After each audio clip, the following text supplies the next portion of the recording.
ladies and glitter balls. And I can only say that because this really does remind me of the disco scene in the 1970s. And I have to confess that when I first saw it, at first I was afraid. I was petrified. But before we go into the specs and what's right with it and what's wrong with it, then we'll have a listen to it first. Let's do that.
And let's have you down here, like we do. So everything is flat out, and we will start with the bridge end.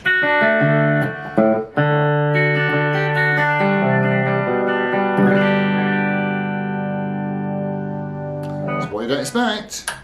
Into the centre.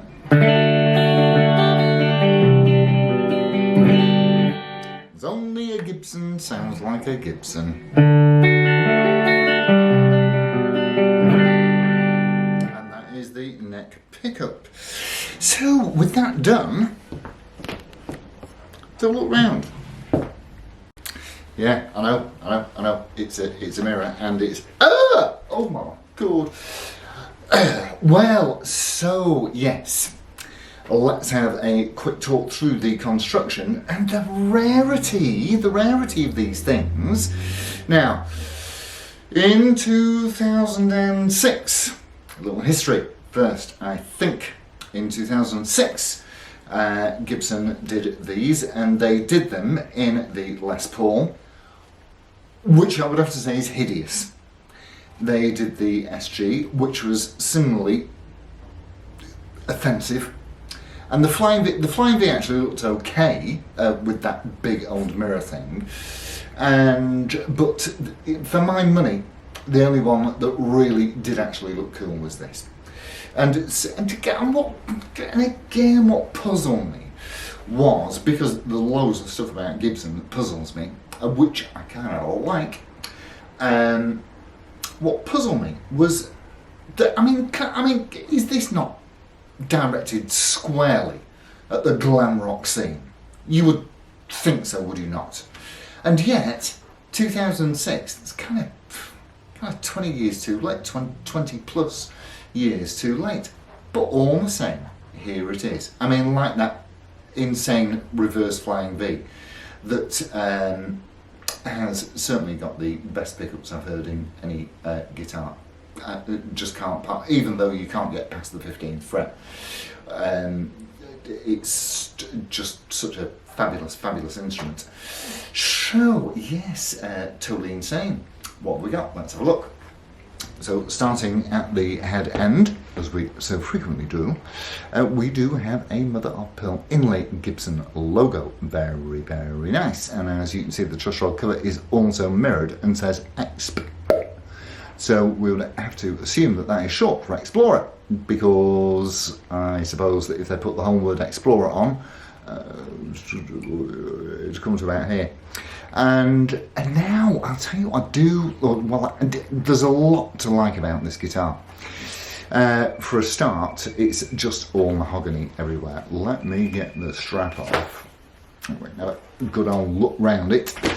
So it's all mahogany for a start. Obviously mahogany set neck into a mahogany body. Now, very interestingly and pleasingly, can you see the dot inlays? They are mirrored too on my favourite fretboard material, which is ebony. I love ebony fretboards. They don't sound any better. In my honest opinion, they don't they don't add anything to the tonal quality, but they just look nice. I think they look absolutely terrific. And if you like the look of what you're playing, as we know, it will make you want to pick it up. So there we go. The frets are in great nick. There's a few little divots in them around the your cowboy chord area, but really nothing of note. And they are so meaty. They are so fat. There's a mile and a half of life in these. So that indicates to me that if it's not being crowned and dressed a million times, which I don't think it has at all, then it's not being played much. Yet the marks on the body will tell you a different story. So let's have a look around the back. For a start, we have those lovely mini Grover kidney bean jobs, and as we can see, actually the neck is the nicest bit. It's a really fast, slim neck, and it is in excellent condition, as is the other important bit where the neck meets the body. Now, the body, I don't know if you'll be able to see with it being black, well, I think you can see, has got quite a bit of scuffing, and we've got this lump out of it here. You could make that disappear fairly easy, couldn't you? And I probably will at some point, because certainly I would like to keep this. And then at the front, just beware now, at the front we have obviously a full mirrored scratch plate. Now I think that Gibson missed a trick with this, to be honest with you. So there you go, you've got all that mirrored stuff and chrome and whatever going on. If I'd have been Mr. Gibson or whoever was in charge at the time, I'd have had silver humbuck caps on the 496R popping out 8.5 and the 500T popping out an absolutely revolting 14 or something along those lines. But certainly the tone is pure and clean and just, you know, great for all purposes, style-wise. Now you will see around where the screws are that there's a bit of cracking, which isn't unreasonable, I don't suppose, but I'm pretty sure could have been avoided. And I am fairly convinced that I know the reason that this has happened. And I didn't demonstrate this to you because I'm not really very fond of them, and unless you're actually buckethead, I think they're pointless. The tone control here has got a kill switch in it. I do still have the original pot, and will very probably reinstate that at some point. Now, as I told you when we saw the reveal on Wednesday, I'd taken this down to my local glass shop, and the guy was really, really helpful. And of course, he tells me that it's actually mirrored plastic or perspex or something like that. And he said that you can actually buy sheets of it, but they didn't have it, and you know, somebody probably somewhere can do something with it. I may or may not do that in the future, I'm not really sure. I will more than likely put silver covers on these.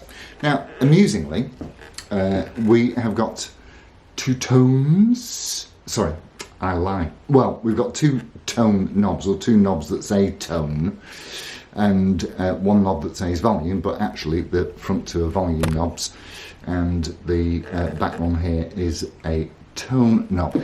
Now, it wouldn't surprise me, because the knobs are correct to the model, and it wouldn't surprise me if Gibson had just got it slightly wrong, as they do frequently.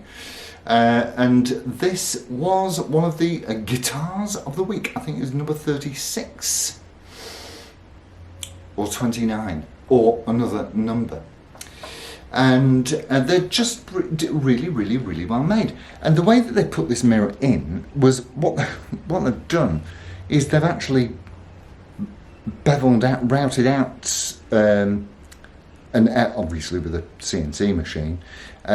So they've routed out the whole of the body so that this will plop in without protruding.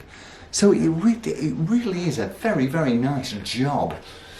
And, you know, I just need some spandex and platform sole boots to go with it. Hairspray I have. So we've got the output jack socket on the side there, which is the really probably about the best place, I would say. But from what I can gather, all of the rest of the electrics are mounted on this massive scratch plate. And actually, apart from the little nibbles around the edges, it's in pretty fair nick, really, you know. The paintwork, where it's obviously been eaten on that lower horn and wormed all over, although the paint's not broken on the back. But I think that it would not cost a fortune to get the body refinished, and I don't think that you would ever know that anybody had been there, because it's just standard gloss black. It would be, I would imagine, a fairly straightforward procedure for somebody with those skills. And in the same light, I'm also fairly sure that we can buy this material, and again have somebody with you know, one of those scanners and the CNC thing to do that. So probably, I don't know what, 250, 300 quid, something like that, would have it looking absolutely factory fresh. Although I probably won't bother. Certainly, I do need to address the kill switch difficulty and try to find the correct volume knob for here. So, and again, the ivory switch tip is what they came with. So I would put a silvered one on. You know, why not? You know, I'd want a shiny knob to go with the rest of what's going on here. I mean, you could even put silvered together, but no, I would leave those because at least they do have chrome tops. You see? Do you know what I mean? So that, I think that is that all the specs? I think it rather is. So yeah, nice mirrored dot inlays on an ebony fretboard. Frets absolutely in great condition. Action exactly where it should be. And find one. Honestly, find one. There's the only one I can find for sale. Tell a lie, there's two. There's one in Japan that looks like it's been eaten by rats, and there's a rather nice one in Florida, and he only wants £1,000 for it. And but of course, on top of that, he does say free shipping, but that's going to be free shipping within the States or within his state, I guess. So the shipping over here is going to be, I don't know, what's it going to be, £100 or something like that. I actually went to pick this up from a splendid gentleman, Steve, in Carlisle, because I was concerned, because like an idiot, I was concerned that posting it may cause some damage to the mirrored glass, but of course it's perspex. What was I thinking? So I guess that when whoever it was who fitted the kill switch, I can only think that he put the screws back in with an electric screwdriver and caused those little bits of damage on the edges, on the weak stress points. I personally would have just used a regular manual screwdriver. But all in all, it's a fabulous guitar. It sounds astonishing and it plays so very, very well. And it is a glitter ball. So, thank you all ever so much for tuning in, and I shall see you on Wednesday. Have a lovely rest of the weekend, folks. Adios, amigos. Ta-ra.